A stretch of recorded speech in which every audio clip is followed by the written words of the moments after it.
সাহেব, ও সাহেব। কে? সাহেব, আমি আসারওয়ালা।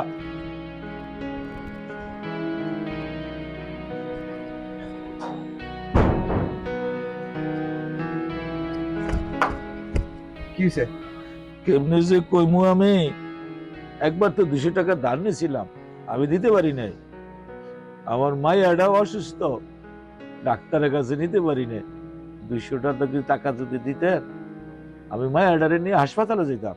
এই দেখেন, এর আগের বার আপনি 200 টাকা নিছেন, 1 টাকা এখনো পর্যন্ত ফেরত দেন নাই। আমি আপনার কোনো টাকা দিতে পারবো না, জান তো এখান থেকে। সাহেব, মাত্র 200 টাকার ধার দেন। আমার মায়াটা অসুস্থ, বাসায় খাওয়ার কিছু নাই। মায়াটারে ডাক্তারের কাছে নিয়ে যান সাহেব। আরে জান তো ভাই, মেলা অভিনয় করছেন, বাচ্চা অসুস্থ, বউ অসুস্থ, এগুলো মেলা দেখছি। এগুলো অ্যাক্টিং এনে চলবো না, সব বুঝি। জান, 1 টাকাও দিতে পারবো না, জান। মায়াটা টাকার কারণে ডাক্তারের কাছে নিতে পারি না, ওষুধ কিনতে পারি না, খাবারও খাওয়াইতে পারি না। বলেন সাহেব, আমি যদি কিছুই করতে না পারি, আমার জীবনের কি দাম আছে? আরে কিন্তু আপনার এসব কষ্ট দেখার সময় তো আমার নাই। বারবার আমি টাকা দিতে পারবো না, মাফ করেন, জান। স্যার, আসসালামু আলাইকুম। ওয়ালাইকুম আসসালাম। স্যার, কেমন আছেন আপনি? জি, ভালো আছি ম্যাডাম। তুমি এই লোকটারে চেনো নাকি? এই লোকটা কিন্তু ধার দেনা করে করে বেড়ায়। তাই নাকি? তুমি স্যারকে চিনো নাকি? হ্যাঁ, অবশ্যই চিনি। আমাদের পাশের বাড়িতে ভাড়া থাকে, আচার বিক্রি করে। আপনি আচার বিক্রি করেন কেন? তুমি কি পাগল নাকি? হ্যাঁ, তোমার মাথা ঠিক আছে? এই ধান্দাবাজ লোকটারে স্যার স্যার বলতেছো? শুনো, উনি আমাদের সেই স্যার, আমাদের স্কুলের সমস্ত গরিব স্টুডেন্টদের শেষ স্থান। তুমি জানো এই স্যারের টাকায় কত ছাত্রছাত্রী পড়াশোনা করেছে? উনি যে কত ছাত্রছাত্রীর বেতন কমিয়ে দিয়েছে, তোমার কোনো ধারণা নেই স্যারের সম্পর্কে। উনি আমাদের সেই বসি স্যার। আরে তুমি চিনতে হয়তো বা ভুল করতেছো, ওইটা তো তোমার স্যার ছিল। আর ওই রকম লোক এইভাবে গরিব হবে কেন? আর এই লোকটাকে দেখছো? হ্যাঁ, টাকা দেখো তো, পায়ের থেকে মাথা পর্যন্ত। আচরণ তো সুবিধাজনক না। তুমি চুপ করো, তুমি একটা ছোট লোক।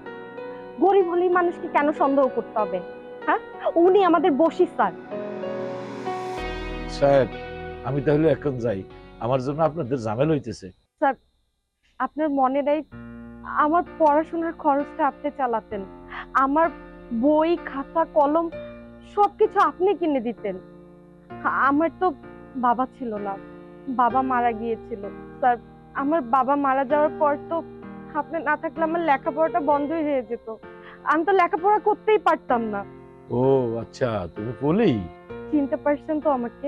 ও, তোমারে আমি চিনতে পারছি। মা, তোমাকে এই বাড়িতে দেখে আমার অনেক খুশি লাগতেছে। একটা ভালো বাড়িতে তোমার বিয়ে হয়েছে। মা, আমার একটু কাজ আছে, আজকে আমি একটু আসি। আসবেন মানে কি? আপনি এই বাড়িতে এসেছেন, এই বাড়িতে বেড়াবেন, খাবেন দাবেন, তারপর আপনি যাবেন। আর স্যার, আপনার এই অবস্থা কেন? আপনার তো এই অবস্থা ছিল না। মা, সবাইকে ভালো কাজ পছন্দ করে, সৎ লোকের কত সমস্যা। খালি খালি চুরির দায়ে আমাকে পাশে আমার চাকরিটা শেষ করলো। আমার মিসেস অ্যাক্সিডেন্ট করে অসুস্থ হয়ে মারা গেল, মায়াটা অসুস্থ। আমি গ্রাম থেকে চলে আসছি, আইসা আচার বিক্রি করে মোটামুটি কিছু সংসার চালাচ্ছি। স্যার, আপনি আমাকে এসব কথাই জানাননি কেন স্যার? আমি কি করে জানাবো বল? আমি যে ভালো নাই, মা, যদি তোমাদেরকে জানাই তোমাদের তো মন খারাপ হবে। স্যার, আপনি আসলে অনেক বড় মনের মানুষ। আমি যে কি করে আপনার সাথে এরকম কইরা ফেলাইলাম, স্যার আমি আসলে বুঝতে পারিনি। স্যার, আমার ভুল হয়ে গেছে। সাহেব, আপনার উপর আমার কোনো রাগ নাই। আমাকে আর সাহেব বলে লজ্জা দিবেন না প্লিজ। আমি আমি ওয়াদা করছি, আপনার বাচ্চার সমস্ত দায়িত্ব আমি নিচ্ছি। ওর যত চিকিৎসা লাগে আমি করাবো। আসলে আমার না বুঝতে ভুল হয়ে গিয়েছে, প্লিজ আপনি আমাকে মাফ করে দেবেন। এই, স্যারকে নিয়ে ঘরে চলো। স্যার প্লিজ আসেন। জি স্যার, স্যার, আসেন স্যার।